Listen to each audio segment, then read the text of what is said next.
Hello guys, welcome. और आज इस वीडियो से हम इंग्लिश स्पीकिंग कोर्स की शुरुआत कर रहे हैं और ये है डे 1। अगर आप बिल्कुल बेसिक लेवल से इंग्लिश आप सीख रहे हैं तो ये सीरीज़ जो है आपको इंग्लिश बहुत अच्छे से सिखाएगी। आप डेली ये वीडियो फॉलो करना। डे 1 आज है, इसके बाद डे 2, डे 3, तो एवरी डे जो वीडियोस बनेंगे वो आपको अच्छे से फॉलो करने हैं इस कोर्स के। और उसके बाद आई एम श्योर कि ये कोर्स कंप्लीट होने के बाद आप अच्छे से फ्लुएंटली इंग्लिश बोल सकते हैं। शुरुआत में हम बेसिक से शुरू करेंगे, छोटी छोटी चीज़ें मैं आपको बताऊंगा और धीरे धीरे हम लेवल बढ़ाते जाएंगे। और बाद में फिर कन्वर्सेशन कैसे होती है आपस में, प्रेजेंटेशन आप कैसे देते हैं, इंटरव्यू स्किल्स क्या है, ये सब के सब आपको सिखाई जाएगी इस पूरे कोर्स के दौरान। तो शुरू करते हैं। आज है डे 1 और इसमें मैं आपको बहुत बेसिक चीज़ें सिखाऊंगा, यानी सेंटेंस, वर्ड्स, लेटर्स क्या होते हैं, सिंगुलर एंड प्लूरल सब्जेक्ट, ये सभी बहुत इंपॉर्टेंट चीज़ें बाय द वे। तो जो आगे आपका इंग्लिश सीखने का प्रोसेस है उसमें ये बहुत आपको काम आएंगी, क्योंकि हर बार आपके सामने ये चीज़ आएगी कि हेल्पिंग वर्ब क्या है, मेन वर्ब क्या है, तो आपको ये सब के सब अच्छे से पढ़ी होनी चाहिए। फिर एडजेक्टिव्स और प्रेपोजिशंस, ये बहुत इंपॉर्टेंट है। और वैसे इसके अलावा बहुत सारी चीज़ें होती हैं, लेकिन बेसिक लेवल पे मैं आपको आज ये चीज़ें सिखाऊंगा कि ये सब क्या होता है, ठीक है ना। तो सबसे पहले शुरुआत करते हैं कि सेंटेंसेस, वर्ड्स एंड लेटर्स क्या होते हैं। देखो माय डियर, जब भी दो लोग आपस में बात करते हैं तो वो आपस में बात करते हैं सेंटेंसेस में। जैसे यहाँ पर पूजा और रवि आपस में बातचीत कर रहे हैं। पूजा कहती है आई एम हंग्री, रवि कहता है let's go to a restaurant and eat something, restaurant में चलते हैं और कुछ खाते हैं। फिर पूजा कहती है I want to have a pizza, मैं एक पिज़्ज़ा खाना चाहती हूँ। और रवि कहता है कि I will have a burger, मैं एक बर्गर खाऊंगा। तो यहाँ पे आपस में जो इनकी बातचीत हो रही है ये सेंटेंसेस में हो रही है। तो जब भी हम आपस में बातचीत करते हैं एक दूसरे से तो वो सेंटेंसेस में होती है, ठीक है ना। तो बेसिकली ये सेंटेंस है, ये भी पूरा एक सेंटेंस लिखा हुआ है, ये भी एक सेंटेंस है, ये भी एक सेंटेंस है। इनको हम सेंटेंसेस कहते हैं, ठीक है। यानी हिंदी में अगर हम कहें तो ये होता है वाक्य। इसके बाद अब ये जो वाक्य है ये किन से बनता है, वर्ड से बनता है। तो ये जो हैं ये वर्ड्स हैं, इनको हम वर्ड्स कहते हैं, ठीक है, शब्द। और जो वर्ड्स होते हैं वो किससे बनते हैं, वो लेटर से बनते हैं, यानी अक्षर। तो सबसे पहले बात करते हैं कि लेटर्स क्या होते हैं। देखो, जो इंग्लिश के अल्फ़ाबेट है, जो वर्णमाला इंग्लिश की होती है, उसमें टोटल 26 लेटर्स होते हैं, ये आप जानते हैं। इसमें 5 होते हैं वॉवल्स, यानी स्वर। तो जो ए, ई, आई, ओ, यू ये हैं, इनको कहते हैं वॉवल्स। इसके बाद 21 होते हैं कॉन्सोनेंट्स, यानी व्यंजन। तो जो बी है, सी है, डी है, एफ है, ये सारे कॉन्सोनेंट्स होते हैं। वाई जो है इसको हम सेमी वॉवल भी कहते हैं। सेमी वॉवल यानी आधा वॉवल। और इसका रीज़न ये है कि वाई कभी कभार मात्रा का काम भी करता है, जैसे, ठीक है ना, जैसे क्राई हो गया तो यहाँ पे वाई एक किस्म से मात्रा का काम भी कर रहा है, शाई, ऐसे। तो ये होते हैं लेटर्स, ठीक है। A B C D E F G H, इनको हम लेटर्स कहते हैं। अब जब लेटर्स को हम आपस में मिलाते हैं तो लेटर से बनते हैं वर्ड्स। तो बेसिकली लेटर का ऐसा कॉम्बिनेशन जो एक सेंस बनाए, ऐसे नहीं कि उल्टा सीधा आपने कुछ भी मिक्स कर दिया कि आपने बी सी डी ई ऐसे ऐसे लिख दिया और बोल आप ये कहो कि एक वर्ड है, ऐसा बिल्कुल नहीं है। वर्ड्स लेटर का एक ऐसा कॉम्बिनेशन होता है जो मतलब बनाता है। तो अब अगर हम लिखें कि ई ए टी, ईट, तो ये जो है ये क्या है, लेटर से मिलके बना है और इसको हम कहते हैं वर्ड, ठीक है। तो लेटर से मिलकर बनता है वर्ड। और अगेन लेटर का ऐसा कॉम्बिनेशन जो सेंस बनाए, ठीक है। अब वर्ड्स को आपस में अगर आप मिलाएं और एक ऐसी चीज़ बने जो कुछ मतलब बनाए, ऐसे नहीं कि कुछ भी आपने वर्ड को आपस में रख दिया, ठीक है। तो जैसे ईट है, ये एक वर्ड है। तो अगर मैं ऐसा लिखूं कि आई वॉन्ट टू ईट,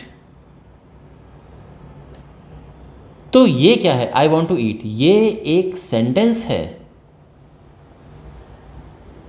क्यों? क्योंकि ये वर्ड से मिलकर बना है और इसका एक मतलब बनता है। तो ये एक सेंटेंस यानी एक वाक्य है। तो वर्ड्स का एक ऐसा कॉम्बिनेशन जो सेंटेंस बनाता, जो मतलब बनाता है, उसको हम सेंटेंस कहते हैं। तो आई होप ये आपको समझ में आ गया होगा। अब इसके बाद हम बात करेंगे सब्जेक्ट की। तो देखो, अभी आपने नोटिस किया कि यहाँ पर मैंने सेंटेंसेस लिखे। तो जैसे एक सेंटेंस में लिखता हूँ कि he is going to market, वह मार्केट जा रहा है। ये एक सेंटेंस है। अब यहाँ पे ये इज़ क्यों लगा, यहाँ पे आर क्यों नहीं लगा, ये डिटरमाइन करता है सब्जेक्ट, इसीलिए सब्जेक्ट बहुत इंपॉर्टेंट होता है। तो यहाँ पर आपको सब्जेक्ट का ध्यान रखना है कि सब्जेक्ट सिंगुलर है कि प्लूरल है। अगर यहाँ पर मैं लिख दूँ कि दे यानी वे, तो ये होगा they are going to market, फिर यहाँ पे आर आता। तो इज़ क्यों आया, आर क्यों नहीं आया, ये आर क्यों आता, इज़ क्यों नहीं आता, ये सब डिटरमाइन करता है सब्जेक्ट। तो इसीलिए जो सेंटेंस की शुरुआत में लिखा होता है बहुत इंपॉर्टेंट है, ये सब्जेक्ट होता है। जैसे अमित लिव्स इन दिल्ली, अमित दिल्ली में रहता है। तो यहाँ पर लिव्स जो आया ये इसी वजह से आया क्योंकि अमित लिखा है। अगर मैं ऐसा लिखूँ कि माई फ्रेंड्स, और मैं बहुत सारे दोस्त की बात कर रहा हूँ, लिव इन उत्तराखंड, तो यहाँ पर माई फ्रेंड्स आया, तो यहाँ पे केवल लिव आया, एस नहीं लगा। तो ये जो सारी चीज़ें होती हैं कि किस एस लगेगा, नहीं लगेगा, इज़ लगेगा, आर लगेगा, ये सब की सब सब्जेक्ट डिटरमाइन करता है। इसीलिए मैं कह रहा हूँ कि सब्जेक्ट बहुत इंपॉर्टेंट है। और सब्जेक्ट दो टाइप के होते हैं, सिंगुलर और प्लूरल सब्जेक्ट, ठीक है ना। सिंगुलर सब्जेक्ट का मतलब है एक चीज़, जस्ट वन थिंग, और प्लूरल का मतलब है मोर देन वन, एक से ज़्यादा। कुछ एक्सेप्शंस हैं, जैसे आई को भी हम प्लूरल में रखते हैं, यू भी प्लूरल में आता है। लेकिन इसके अलावा आप नोटिस करेंगे कि जैसे देखो ही शी इट, यानी ये एक इंसान के लिए बोलते हैं तो ये सिंगुलर में है। और ये जो है प्लूरल में वी यानी हम, दे यानी वे, एक से ज़्यादा के लिए बोलते हैं। अगर एक इंसान है जैसे रवि, सीता, अमित, सोनिया, तो ये सिंगुलर हो गए। अगर दो लोग एक साथ हैं तो ये प्लूरल हो गया। यहाँ पर आप देख सकते हैं सिंगुलर में my uncle, my brother, my mother, my father, मैं एक एक इंसान की बात कर रहा हूँ। और यहाँ पे अगर एक से ज़्यादा हो गए तो ये प्लूरल बन जाएगा। तो यहाँ पर आप नोटिस कर सकते हैं, आप इसको आराम से नोट करो क्योंकि बहुत इंपॉर्टेंट है और आगे हमेशा काम आएगा ये। इसलिए आप इसको नोट करो अच्छे से कि ये सिंगुलर है और ये प्लूरल सब्जेक्ट है। ओके, तो आई होप आपको सिंगुलर और प्लूरल सब्जेक्ट समझ आ गया होगा। इवन यहाँ पर देखो एवरीवन जो है ये भी सिंगुलर में काउंट होता है। एवरीबॉडी, ईच, ये सारे सिंगुलर में आते हैं। ऑल, सम, अ फ्यू, ये प्लूरल में आते हैं। तो इसका ध्यान आपको रखना है, ठीक है ना। अब हम बात करते हैं हेल्पिंग वर्ब की। देखो हेल्पिंग वर्ब क्या करता है। हेल्पिंग वर्ब हमें एक तो बताता है कि जो काम हुआ है वो किस टाइम में हुआ है, वो प्रेजेंट में हुआ है या पास्ट में हुआ है या फ्यूचर में हुआ है। और दूसरा ये बताता है कि उसमें कितने लोग थे, एक लोग थे या एक से ज़्यादा थे, ये हमें बताता है।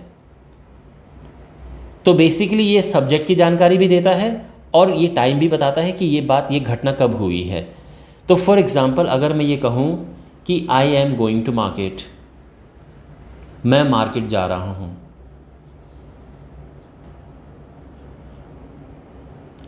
और दूसरा सेंटेंस है I was going to market,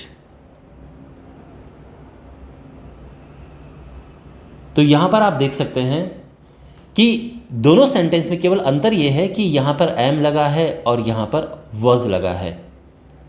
और इसी से हमें पता चल गया कि ये तो अभी की बात हो रही है और ये पास्ट की बात है। तो किससे पता चला? हमें हेल्पिंग वर्ब से पता चला। तो इनको हम हेल्पिंग वर्ब्स कहते हैं।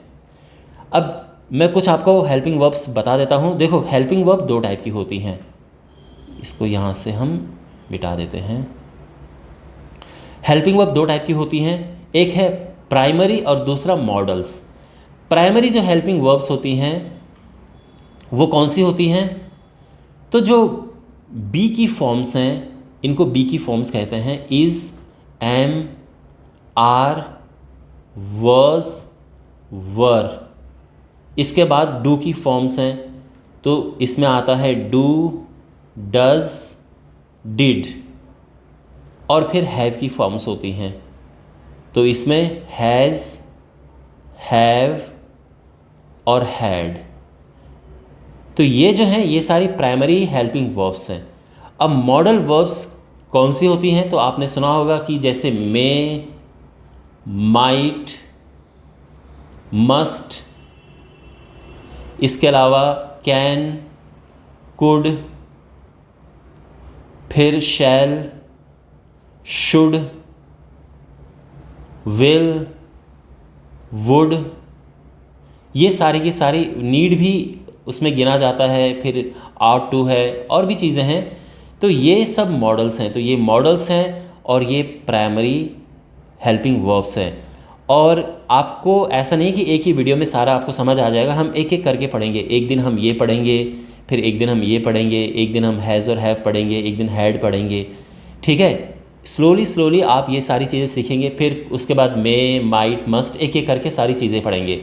बस मैं आपको ये बता रहा हूँ यहाँ पे कि किसी भी सेंटेंस में अगर आपको ये चीज़ें दिखती हैं, अगर मैं आपको ये बोलूँ 10 क्लास के बाद कि बताओ यहाँ पे हेल्पिंग वर्ब क्या है, तो आपको तुरंत से पहचानना कि ओ सर हेल्पिंग वर्ब यहाँ पे ये है, ठीक है। जैसे आई कैन डू इट, तो यहाँ पर हेल्पिंग वर्ब क्या है? ये कैन हमारी हेल्पिंग वर्ब यहाँ पर है, ठीक है ना। तो ये एक हेल्पिंग वर्ब का टाइप है मॉडल्स, और ये यहाँ पे एक मॉडल है। ओके, अच्छा, तो आई होप ये समझ आ गया होगा। अब बात करते हैं मेन वर्ब की। देखो, मेन वर्ब हमें एक्शन बताता है कि कोई काम हो रहा है, ठीक है। अच्छा, मेन वर्ब जो है बेसिकली टोटल वैसे मेन 3 फॉर्म होती हैं, फर्स्ट फॉर्म, सेकंड फॉर्म और थर्ड फॉर्म। वैसे कहने को फोर्थ फॉर्म भी कहते हैं जिसमें आईएनजी लगता है, लेकिन फ़िलहाल मेन जो है 3 फॉर्म्स होती हैं। अब जो बेस फॉर्म है, जो फर्स्ट फॉर्म हम जिसे कहते हैं, जैसे प्ले, तो ये एक वर्ब है। प्ले माने खेलना, तो खेलना, जाना, खाना, पीना, सोना, रहना, दौड़ना, ये सब जो है वर्ब्स होती हैं, मेन वर्ब्स। इंग्लिश में कहें तो प्ले है, रन, ईट, गो, कम, ये जो सारी हैं ये मेन वर्ब्स हैं, और ये सभी फर्स्ट फॉर्म यानी बेस फॉर्म्स हैं। फिर सेकंड फॉर्म तो प्ले का प्लेड हो जाता है, थर्ड फॉर्म भी प्लेड होता है, और फोर्थ फॉर्म वैसे फोर्थ फॉर्म ऐसा कुछ नहीं है, बस आईएनजी लगा के फोर्थ फॉर्म बन जाती है, ठीक है ना। तो ये है रन, रैन, रन, ईट, एट, ईटन, गो, वेंट, गॉन, कम, केम, कम, ये जो सारी हैं ये वर्ब्स हैं। और आपको आप ये ज़रूर करना कि आप इंटरनेट पर सर्च मारना वर्ब लिस्ट, आपको वहाँ पर बहुत सारी वर्ब्स मिल जाएंगी। आप इंपॉर्टेंट वर्ब्स जो कि डेली लाइफ में आप देखते हैं, जैसे ड्रिंक हो गया या टेक हो गया, गिव हो गया, ये सारी वर्ब्स आप नोट करना और इसकी एक लिस्ट बना देना फर्स्ट, सेकंड, थर्ड फॉर्म की, क्योंकि ये बार बार आपके पास आएगा। क्योंकि देखो, दुनिया का ऐसा कोई भी सेंटेंस नहीं है जिसमें मेन वर्ब और हेल्पिंग वर्ब ना आए, या तो दोनों आएंगी या इनमें से एक ज़रूर आएगा। तो इसीलिए मेन वर्ब और हेल्पिंग वर्ब आपको ठीक से पता होनी चाहिए। ओके, अब बात करते हैं एडजेक्टिव की। देखो, एडजेक्टिव भी बेसिक लेवल पे आपको सीखना है। एडजेक्टिव बेसिकली हमें क्वालिटी बताता है। क्वालिटी किसकी? नाउन या प्रोनाउन की। अब ये नाउन प्रोनाउन क्या है, ये आप अभी प्रोनाउन, अभी आप इस टेंशन में मत पड़ना कि नाउन प्रोनाउन क्या। बेसिकली क्वालिटी ऑफ एनीथिंग, किसी भी चीज़ की अगर हमें क्वालिटी बतानी है तो वो कोई कोई इंसान होना चाहिए या कोई वस्तु होनी चाहिए, तो उसकी क्वालिटी को हम एडजेक्टिव कहते हैं। और बहुत सिंपल, आपको पता होगा, जैसे कि अमित, मान लो कोई लड़का है अमित, आपको उसकी क्वालिटी बतानी है तो क्या होगा? गुड, यानी वो अच्छा है। हो सकता है कि बुरा हो तो आप बोल सकते हैं कि बैड है। अगर उसके हाइट ज़्यादा है तो आप बोलोगे कि वो टॉल है, अगर उसकी हाइट कम है तो आप बोलोगे कि वो शॉर्ट है, अगर वो मोटा है तो आप कहोगे कि वो फैट है, पतला है तो आप कहोगे कि वो थिन है। ठीक है, इसके बाद स्मार्ट हो गया, क्लेवर हो गया, ये सारी चीज़ें एडजेक्टिव हैं किसी भी चीज़ की क्वालिटी। बिग हो गया जैसे बड़ा, स्मॉल छोटा, तो ये भी बेसिक लेवल पे आपको सीखनी है। और जो एडजेक्टिव होते हैं ये भी अलग अलग फॉर्म्स होती हैं। बेसिकली एडजेक्टिव की 3 डिग्री होती हैं। तो जब हम डिटेल में एडजेक्टिव पढ़ेंगे तो आप इनके बारे में और डिटेल में सीखेंगे। बस कहने का मतलब ये है, आपने सुना होगा वैसे स्मॉल हो गया, फिर स्मॉलर है, फिर स्मॉलेस्ट है, तो मैं इनकी बात कर रहा हूँ, ठीक है ना। लेकिन हम एक अलग वीडियो में ये टॉपिक सीखेंगे, ठीक है ना, ये डिस्कस करेंगे एडजेक्टिव। तो यहाँ पर ये जो सभी चीज़ें हैं ये सारी एडजेक्टिव्स होती हैं, ठीक है ना। अगर आपको बोलना है कि वो स्मार्ट है या इंटेलिजेंट है, या कोई लड़की है she is pretty, she is beautiful, तो ये सभी जो है एडजेक्टिव्स होती हैं, ठीक है। और ये भी आपको समझना है। तो अगर कहीं पे भी मैं लिखूँ गुड, आप समझ जाना कि ओ ये एडजेक्टिव है। कहीं पे भी मैं लिखूँ टॉल, तो ये भी आप समझ जाना कि ये एडजेक्टिव है, ठीक है ना। और फाइनली बात करते हैं प्रेपोजिशन की, और प्रेपोजिशन भी बहुत इंपॉर्टेंट होता है इंग्लिश में। तो अगर मैं ये कहूँ कि I am going to market, going to market, और दूसरा सेंटेंस है apples are in the basket, apples basket में हैं। तो यहाँ पे जो टू है, जो इन है, ये होता है प्रेपोजिशन। तो बेसिकली जो प्रेपोजिशन है ये पोजीशन बताता है और कभी कभार टाइम का भी हमें रेफरेंस देता है। तो ये सब प्रेपोजिशंस हैं कि बास्केट के अंदर है तो हमें इन लगाना है, अगर टेबल के ऊपर है तो हमें ऑन लगाना है, ठीक है ना। अगर कोई चीज़ कहीं से जंप कर रही है तो हमें ओवर लगाना है। इस तरह से मतलब ये जो चीज़ें हैं इनको हम प्रेपोजिशंस कहते हैं। तो अगर मैं कभी भी बोलूँ प्रेपोजिशन तो आप समझ लेना कि ये सब प्रेपोजिशंस हैं, ठीक है ना। जैसे इन हो गया, ऑन है, at, by, with, off, O double F, ये सभी जो हैं, फ्रॉम हो गया, फिर आफ्टर, बिफोर, ये सभी चीज़ें प्रेपोजिशंस होती हैं। ओके वेल, तो इस वीडियो में ये बेसिक टॉपिक हमें कवर करने थे, तो मैं उम्मीद करता हूँ कि आपको बेसिक चीज़ें समझ आई होंगी। और इसके बाद डे 2 में हम प्रेजेंट सिंपल पढ़ेंगे और धीरे धीरे करके हम लेवल बढ़ाएंगे। और आई एम श्योर कि कुछ दिनों के बाद आप अच्छे से इंग्लिश बोलना शुरू कर देंगे। तो आप इस वीडियो को ज़रूर लाइक करें, शेयर करें अपने दोस्तों के साथ में, चैनल को ज़रूर सब्सक्राइब करें। थैंक्स फॉर वॉचिंग, मिलते हैं अगले वीडियो में, टेक केयर।